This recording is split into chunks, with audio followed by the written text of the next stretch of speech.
los efectos del Pentecostés en la iglesia primitiva. Los efectos del Pentecostés en la iglesia primitiva. Ya que esta semana estamos en la semana de Pentecostés y no podemos pasar por alto la bendita palabra de Dios con respecto a los hechos, a los sucesos que en aquellos tiempos se dieron para la gloria del Señor. Cuando hablamos o leemos el libro de los Hechos, Hechos de los Apóstoles, así les es conocido, de cómo la iglesia primitiva comenzó su vida cristiana a pesar de grandes pruebas, de grandes luchas, de las grandes adversidades que tuvieron que pasar en su vida cristiana. Y después del derramamiento del Espíritu Santo, todo cambió en la vida de la iglesia. Por esto, con mucha razón, algunos le dicen al libro de los Hechos, o conocen el libro de los Hechos como los Hechos del Espíritu Santo. Porque es aquí donde el Espíritu Santo de Dios obra, guía, llena y bautiza a los primeros creyentes, a la primera iglesia de Jesucristo, a aquellos hombres y mujeres que en su caminar con Dios, en su andar con el Señor Jesucristo, obedeciendo su palabra, ellos caminaron con Dios. Esto es importante para la gloria del Señor. Y estamos en la semana del Pentecostés y no quiero pasar por alto todo lo sucedido en ese tiempo. Por esto deseo enfatizar. Encuentro en la palabra de Dios, en el libro de los Hechos, 5 efectos del Pentecostés en la vida de los cristianos. 5 efectos que cambió radicalmente la vida de los primeros creyentes, de la iglesia primitiva de aquel entonces. Y lo primero que yo encuentro en esto, el primer efecto que encuentro en la palabra de Dios, es que la iglesia primitiva perseveraba en la oración. El primer efecto en la vida de los primeros cristianos, Hechos capítulo 2, verso 42, nos muestra que la iglesia, antes del Pentecostés, era una iglesia apática. Miramos a unos apóstoles temerosos, con mucho temor, miedo. Jesús había ascendido al cielo, pero también les había prometido que no iban a estar solos, que no los iba a dejar solos, que Dios estaría con ellos, Él estaría con ellos, que su presencia no les faltaría. Y les prometió enviarles otro consolador, el Espíritu Santo de Dios. Jesús les había dicho: vayan a Jerusalén, allí recibiréis poder, lo que en griego se conoce como dínamo, o fuerza, autoridad. Allí recibiréis poder cuando haya venido sobre vosotros el Espíritu Santo. Lo que quiere decir que no lo tenían. Era una promesa de Dios. 800 años antes, profetizado en el libro de Joel. Se iba a derramar sobre ellos. Pero vemos, hermanos, que sobre todas estas cosas había una promesa de Dios para ellos, que recibirían poder. Vemos a una iglesia que en medio de todas las adversidades estaban unánimes, juntos, orando en el aposento alto. Lo prometido se cumple. La tercera persona de la Trinidad, o sea, el Espíritu Santo, lo prometido por los apóstoles, a los apóstoles, hace su aparición en la tierra y no lo hace de forma silenciosa. Dice la palabra que la presencia del Espíritu Santo, su aparición, vino como un viento recio, con un estruendo fuerte, en forma de trueno, que vino sobre ellos y llenó toda la casa, dice la palabra de Dios. Y se les aparecieron lenguas repartidas como de fuego, asentándose sobre cada uno de ellos. Y su primer efecto es que la iglesia primitiva, aquellos seguidores de Jesucristo, la iglesia de Cristo, el primer efecto del Pentecostés es que ellos buscaron diligentemente el rostro de Dios en oración. Miramos a Pedro y a Juan subiendo para orar, para buscar a Dios en oración. Miramos a Pedro y a Juan subiendo a la oración. Toda la iglesia hacía oración, o sea, que la oración ya era parte de su vida, que la oración ya era necesaria en ellos, que ese sentir del bautismo en el Espíritu Santo fue la necesidad de buscar a Dios. No había creyentes o cristianos que no buscaran el rostro del Señor. Vemos a un Pedro y a Juan subiendo al aposento alto a las 3 de la tarde. Otros lo hacían de diferentes horarios. Pero todos buscaban el rostro del Señor. No había problema si no era solucionado bajo el poder de la oración. Bendito sea el nombre del Señor. Y cuando la iglesia hace oración, mis amados hermanos, cuando la iglesia ora y busca el rostro del Señor, el diablo tiembla, la tierra tiembla, el infierno tiembla, porque la oración hace posible muchas cosas para la gloria del Señor. Y la iglesia se dio cuenta que la oración era lo más importante en su vida. Y dice la palabra, y todos los días se congregaban juntos, unánimes, en oración. Ese es el primer efecto. El segundo efecto del Pentecostés en la vida de los apóstoles, en Hechos 2:42 dice, y perseveraban en la doctrina de los apóstoles. Perseveraban en la doctrina de los apóstoles. Se podría decir que era algo fácil, pero en aquellos tiempos prevalecía el fariseísmo, el judaísmo y otras doctrinas,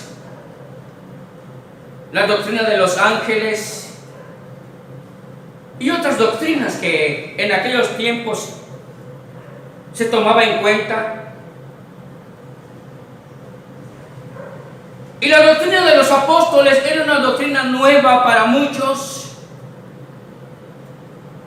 que parecía no tener mucha influencia. Pero cuando vino el día del Pentecostés, el Espíritu Santo hizo acto de presencia, dice la palabra de Dios, que se añadían cada día más los que debían ser salvos. La palabra doctrina significa enseñanza. Y la iglesia perseveraba en la doctrina de los apóstoles. Era una nueva enseñanza. Y la gente se acercaba. Pedro les enseñaba la palabra de Dios. Y la gente recibía la palabra de Dios. Pero no era Pedro. Era el Espíritu Santo que a través de Pedro era utilizado como instrumento de Dios para predicar la palabra, para enseñar la palabra de Dios. Y ellos lo recibían. Y dice la palabra del Señor que y el primer día 3,000 personas recibieron y se bautizaron para la gloria de Dios. 3,000 personas aceptaron el Evangelio de Jesucristo, la bendita palabra de Dios. Hermanos, estamos viviendo tiempos peligrosos, hablando doctrinalmente. Casi a diario se levantan o aparecen doctrinas falsas, erróneas, que solo buscan confundir más a la gente, que solo buscan quitarle lo poco que tiene. Muchos movimientos, como la danza, las caídas, vómitos, incluso le dicen vómito santo, risa santa, borrachera santa, la prosperidad, entre otros. Pero vemos que todos estos no tienen fundamentos bíblicos, no tienen base bíblica.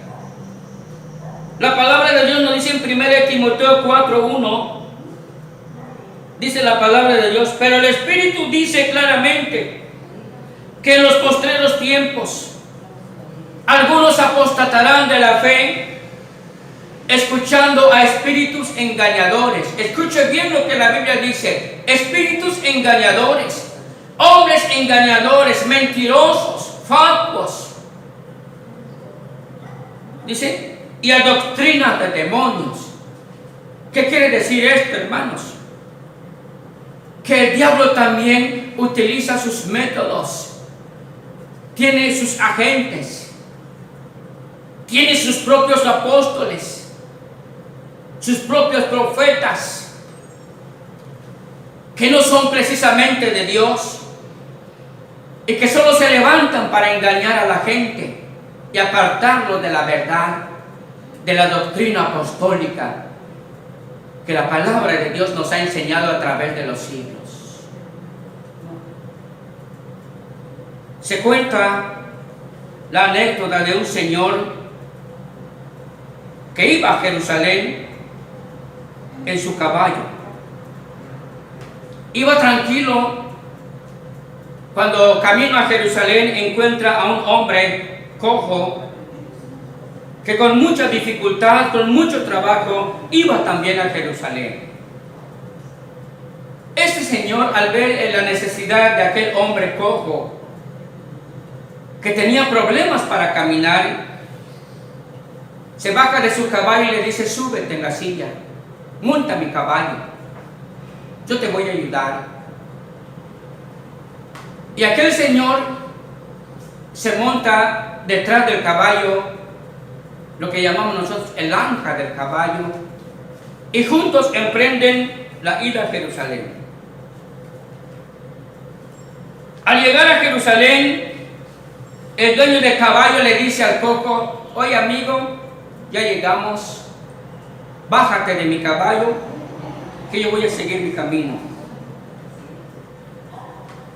El cojo le dice: yo no me bajo del caballo porque es mío, porque yo soy el que va montado en la silla, yo soy el señor del caballo. El dueño del caballo le dice: mira amigo, yo solo te quise ayudar, no me hagas este problema. Pues no sé, pero yo no me bajo, dijo aquel cojo. Fueron a las autoridades para solucionar este problema. Las autoridades trataron de darle solución al problema. El cojo dice: es mi caballo. el dueño dice, es mi caballo, es mío. Al no llegar a una solución, las autoridades le dijeron a los dos, vamos a hacer una cosa, dejen su caballo aquí, mañana seguimos con el problema. Acordaron esto, metieron al caballo donde habían otros 30 caballos, ya eran 31 caballos, y ahí pasó la noche aquel animal. Al día siguiente, cuando fueron para arreglar el problema, la autoridad le dice al cojo, oye amigo, entra en el corral donde están hay 31 caballos y escoge el que es tuyo. Tú conoces a tu caballo.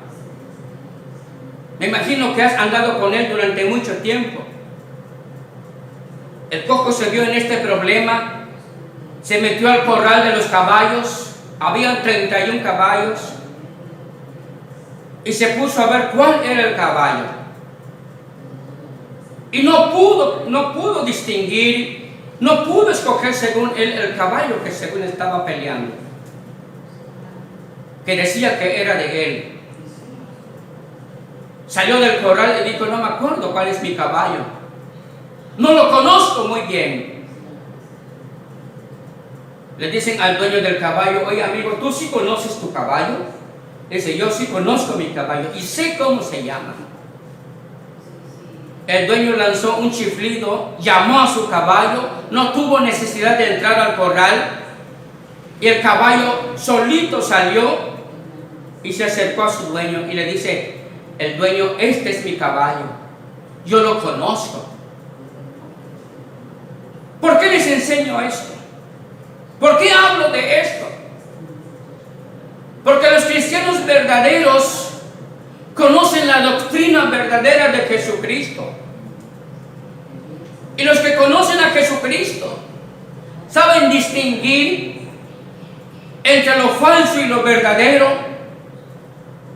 En estos tiempos en que vivimos hay doctrinas cojas que solo buscan apartar al pueblo de Dios de su fe verdadera, de la doctrina verdadera, de lo que ha aprendido de la palabra de Dios.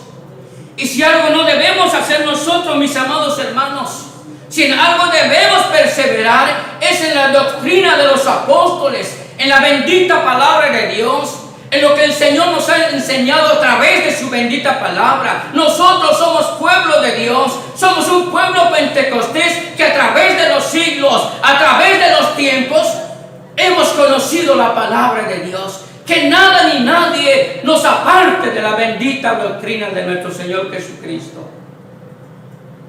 Este es el segundo efecto de que perseveraban en la doctrina de los apóstoles. El tercer efecto que quiero hablarles era que todos eran bautizados en el Espíritu Santo. Hechos 2:4 dice, y fueron todos llenos del Espíritu Santo. Lo que quiere decir, hermanos, que ya no estaban solos. La iglesia ya no estaba sola. Contaban con el respaldo y la guianza del Espíritu Santo de Dios. Y no había cultos, no había oraciones, no había servicios, sino había derramamiento del Espíritu Santo de Dios. ¿Por qué? Porque había corazones sinceros, había corazones dispuestos para recibir a ese glorioso Espíritu Santo de Dios. Corazones sinceros, humildes, sencillos, para poder recibir la promesa del Espíritu Santo de Dios. El Espíritu Santo solo se da a aquellos que sirven a Dios de corazón. El Espíritu Santo solo puede llenar corazones que aman a Dios de corazón, que sirven a Dios a través de las pruebas y de las luchas, que no por cualquier cosa cambian la doctrina o cambian de movimiento, no, sino que permanecen para la gloria de nuestro Dios. Y no había culto si no había bautismo en el Espíritu Santo de Dios.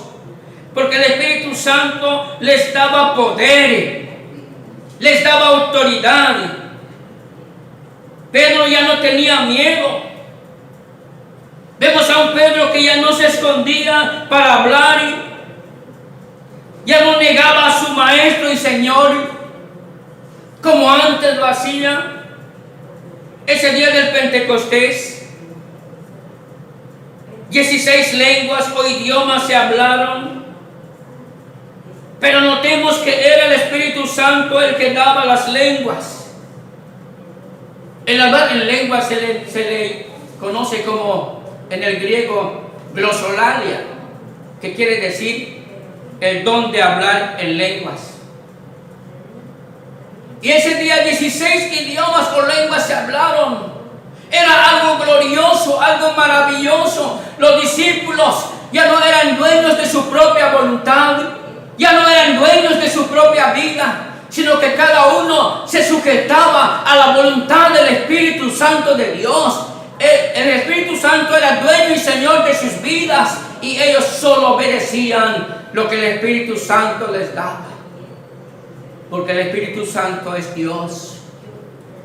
Y el Espíritu Santo, su función es guiar al pueblo de Dios, es enseñar al pueblo de Dios, es estar con ellos y mostrarle todas las cosas. El Espíritu Santo habla,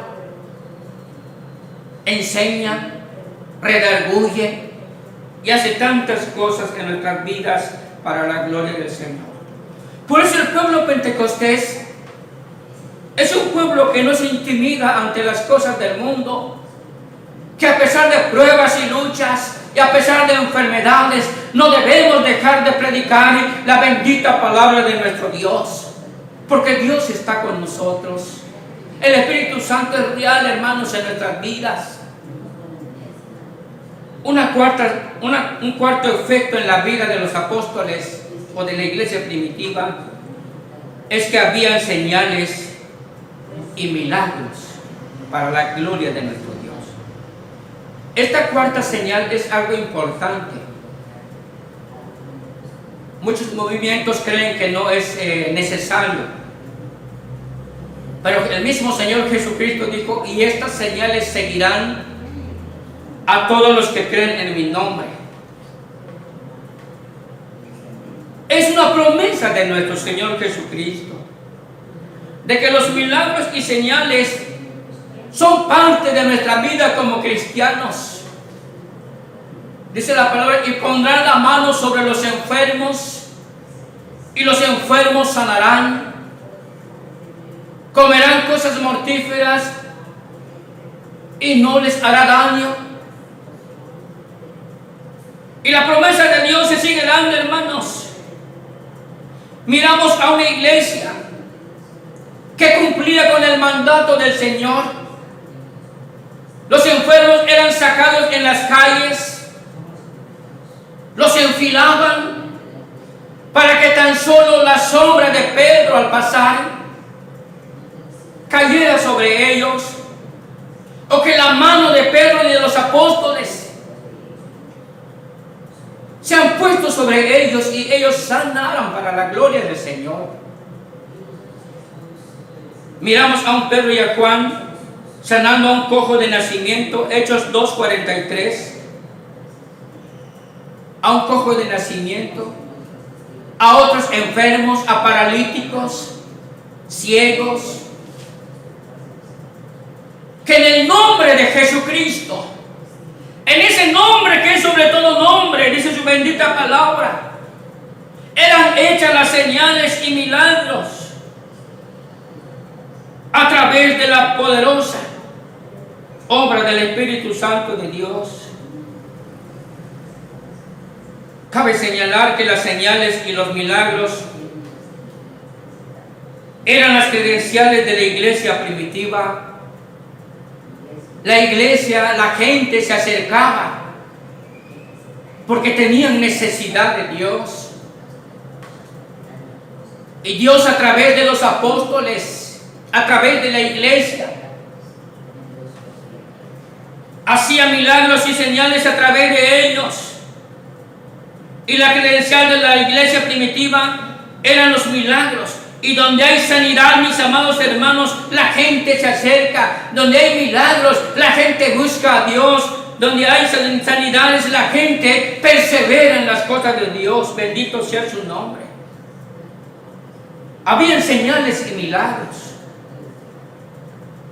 A veces nos preguntamos hoy en día, ¿y por qué ahora ya no hay esto? ¿Por qué ha escaseado los milagros y las sanidades en nuestros tiempos? Podríamos pensar que se debe a muchos factores: a la falta de fe, a la incredulidad de la gente. Hay gente que no cree en esto, que solo busca a Dios cuando tiene necesidades, o solo se acerca a Dios cuando está enfermo. Muchas veces Dios no obra de esta manera, porque Dios lo que mira y lo que escudriña son los corazones sinceros, las necesidades auténticas de la gente. Donde hay necesidades, ahí está Dios. Y la iglesia primitiva obedecía la palabra de Dios. No solamente oraban, no solamente perseveraban en la doctrina, no solamente había bautismos en el Espíritu Santo, sino que también había señales y milagros que autentificaban el poder de Dios. Mucha gente, si no cree en la predicación, cree en los milagros de Dios y sigue a Dios. Mucha gente cree en la predicación, acepta el Evangelio para la gloria de nuestro Dios. Y ya tenemos 2000 años que como iglesia Pentecostés amamos a un Dios que todo lo puede, a un Dios que todo lo hace para la gloria de su santo nombre, y que para Dios no hay nada imposible. Santiago dice: si alguno está enfermo, haga oración.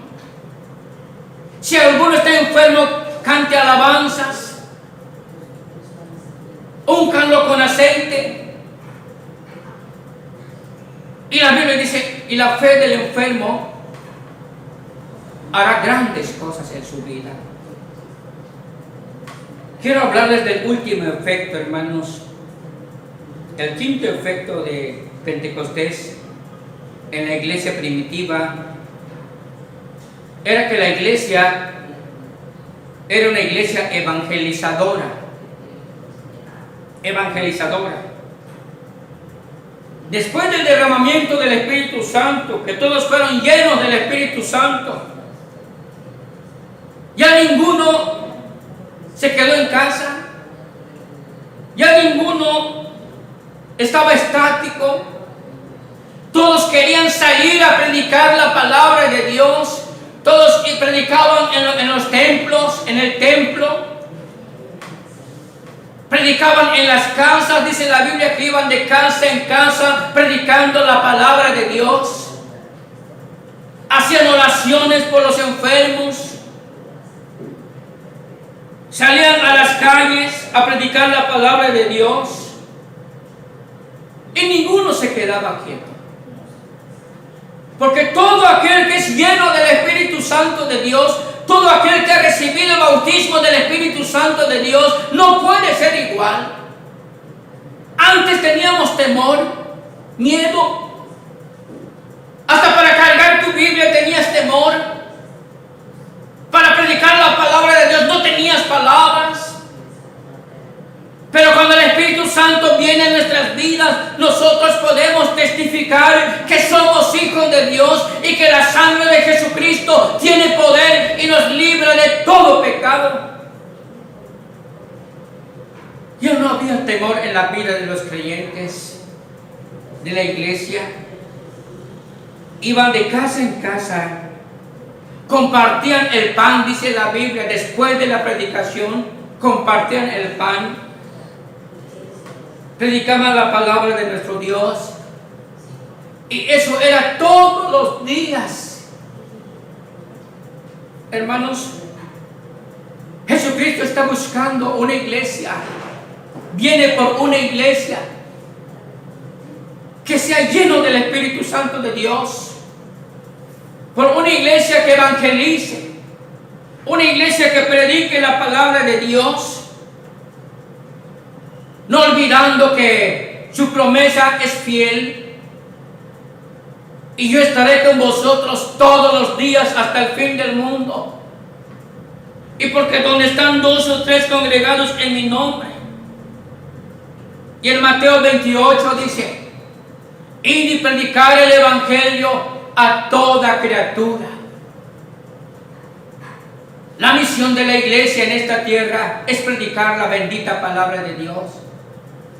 La misión de la iglesia en este mundo, hermanos, lleno de pecado, perdidos en el pecado, es que la iglesia conozca a Jesucristo como su Salvador personal.